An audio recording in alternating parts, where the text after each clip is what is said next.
There was an article in the Daily Mail a few days ago that said for the first time ever, a woman died from an overdose of marijuana. It was 31-year-old Gemma Moss, who they described as healthy when she died after smoking half a joint before going to bed. She also had 3 kids, which, of course, the story's heartbreaking.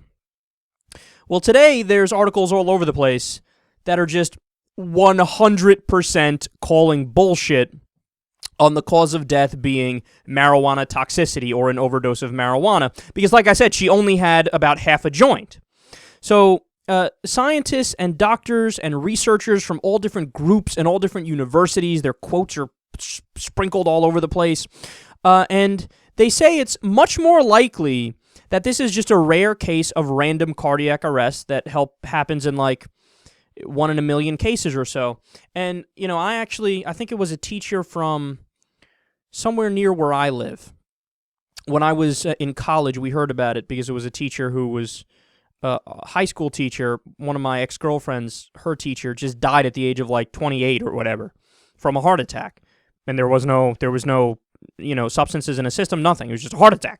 It just happens sometimes that young people die of heart attacks. It's scary stuff, but it does happen. So it's much more likely, according to the experts, they say, it's much more likely that that's what happened here.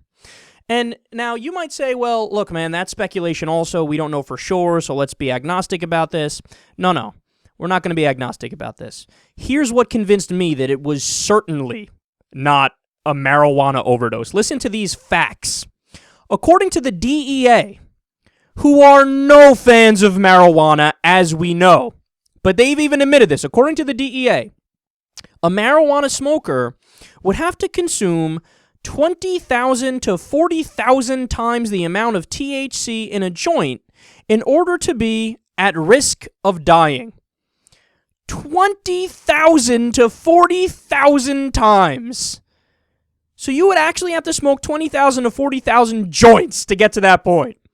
So just to put that in perspective, how much alcohol consumption puts you at risk of dying?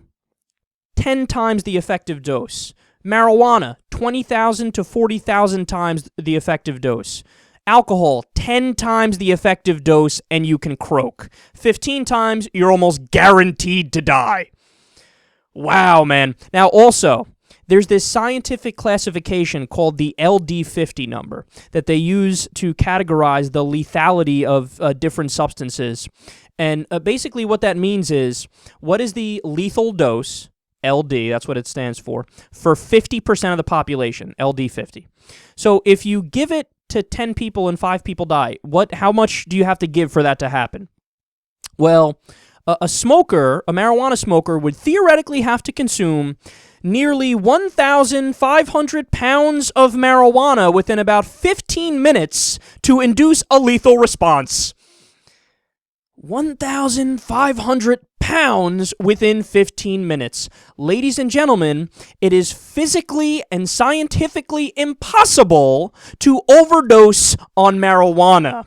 And understand something. You guys know my story. I've told you we have open conversations all the time about the kind of drugs I like versus don't like versus take and don't take and what. And I've given you my run through one time on the show of all the ones I tried and how they felt and whatnot.